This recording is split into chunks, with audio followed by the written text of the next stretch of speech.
One thing about Dhruv Jurel is அவர் அடிச்ச run எல்லாமே 50ஸ்ல தான் இருந்திருக்கு. ஒரே ஒரு 100 தான் ஃபர்ஸ்ட் கிளாஸ்ல வந்து அடிச்சிருக்காருன்னும் போது இந்த இடத்துல த்ரூவ் ஜுரேலோட ஒரே ஒரு கன்சர்ன் நம்ம என்ன சொல்றோம் இவ்வளவு நேரம் இந்தியன் டீம் வந்து டாமினேட் பண்ணும், 50 வந்து 100 கன்வெர்ட் பண்ணும், 100 150 கன்வெர்ட் பண்ணா தான் வின் பண்ண முடியும். ஏன்னா ஹோம் டீம் வந்து நல்லா தெரிஞ்சு விளையாடுவாங்க கண்டிஷன்ஸ் பார்க்கும்போது. அவர் வந்துட்டு இந்த மேட்சஸ்ல கூட இந்த இங்கிலாந்து லைன்ஸ் மேட்சஸ்ல கூட 92 அவுட் ஆயிருக்காரு, 53 இந்த மாதிரி அவுட் ஆயிருக்கு. நல்ல ஸ்டார்ட் கிடைக்குது, அது அவுட் ஆயிராருன்னும் போது இந்த ஒரு இடத்துல த்ரூவ் ஜுரேல் லைட்டா ஸ்பாட்ல நம்ம கண்டிப்பா போட்டாகணும். ஏன் அப்படின்னு நம்ம பார்க்கும்போது கீப்பிங் வந்து டீசென்ட் எனஃபா பண்ணாரும், பைஸும் நிறைய கொடுத்திருந்தாரு அவரு லாஸ்ட் மேட்சஸ். அதே மாதிரி அவரோட கன்வர்ஷன் ரேட், இப்போ நான் ஒரு எக்ஸாம்பிளுக்கு சொல்றேன், ஒரு பேட்டர் வந்து 50-15 அடிச்சிட்டாங்களா, அவரோட ஆவரேஜ் வந்து 50-15 இருந்துரும்.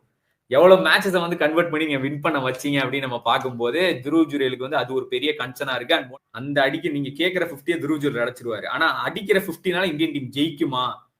No, you need to make it 100.